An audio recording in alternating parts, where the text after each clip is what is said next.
Hotspot 2 மச்சி படத்தினுடைய review தான் இன்னைக்கு நம்ம பார்க்க போகிறோம். நீங்கள் பார்த்துட்டு இருக்கிறது ஜென்பு சினிமாஸ். வாங்க கதைக்குள்ளார போகலாம். முதல் கதை, எம்.எஸ். பாஸ்கர் 2 மிகப்பெரிய நடிகருடைய ரசிகரின் குடும்பத்தை கடத்தி வச்சுக்கிறாரு. அவர் ஒரு கோரிக்கை வைக்கிறார். இந்த கோரிக்கையை நடிகர்கள் நிவர்த்தி பண்ணால் மட்டுமே அவங்கள ரிலீஸ் பண்ணுவேன் அப்படிங்கிறாரு. இப்போ அந்த 2 நடிகர்களும் என்ன பண்ண போறாங்க, அந்த ரசிகன் என்ன செய்ய போறான் அப்படிங்கறதான் படம். ரெண்டாவது கதையை எடுத்துக்கிட்டோம்னா, வெளிநாட்டிலிருந்து வரக்கூடிய மகளை வரவேற்கிறார் தம்பி ராமையா. பொண்ணு அரைகுறை ஆடையோட வரப்ப அங்க சுத்தி இருக்கிறவங்களாம் பார்க்கறப்ப இவருக்கு கூச்சமாகுது.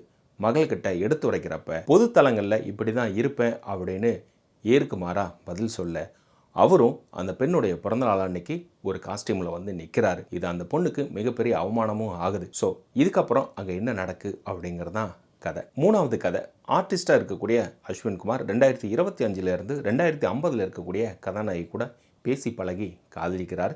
இவங்க 2 பேரும் சந்திக்கிறப்ப ஒரு ட்விஸ்ட் ஒன்று ரிவீல் ஆகுது. ஸோ இதுதான் இந்த 3 கதை. முதல் கதை அப்படிங்கிறது வாட்ஸ்அப் கதை மாதிரி தான் இருந்தது. ஏன்னா ஒரு நடிகருக்கு பின்னாடி இருக்கக்கூடிய ரசிகன் என்னென்ன மாதிரியான சித்திரவதைகளை அனுபவிப்பான் பர்சனலாக அப்படிங்கிறத விவரிக்கக்கூடிய விஷயம்.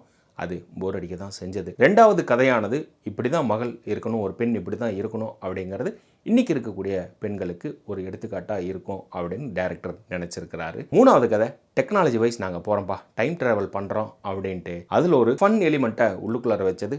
இது மட்டும்தான் ரசிக்கும்படி இருந்தது. ஸோ இந்த கதையை ஒரு கோர்வையாக சொல்லணும் அப்படிங்கிறதுக்காக போன படத்தினுடைய நாட்டவே இதுக்குள்ளார பயன்படுத்தி இருந்திருக்கிறாங்க. அதாவது ஒரு ப்ரொடியூசர்கிட்ட கதை சொல்கிறோம் அப்படின்ட்டு பிரியா பவானி சங்கர் வந்து கதை சொல்கிறாங்க.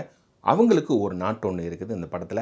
அது பெரிய அளவுக்கு ஒன்றும் இல்லைனாலும் அது ஒரு நாட்டாக இதில் பயன்படுத்தி இருந்திருக்காங்க. ஓவராலாக எடுத்துக்கிட்டால் இது வெப் சீரிஸாக வந்திருக்கிறப்ப வேணுங்கிறத ஓட்டிடலாம்ப்பா அப்படின்னு நம்ம முடிவு பண்ணலாம். ஆனால் தேட்டரில் உட்காந்துக்கிட்டு அந்த வேலையெல்லாம் செய்ய முடியாதுங்கிறது தான் மிகப்பெரிய குறையாக இருக்குது. ஸோ இதே போல் நம்ம சேனலில் மற்ற படங்கள் ரிவ்யூ இருக்க பாருங்கள். மறக்காமல் சப்ஸ்கிரைப் பண்ணிட்டு மற்றவங்களுக்கும் ஷேர் பண்ணுங்கள்.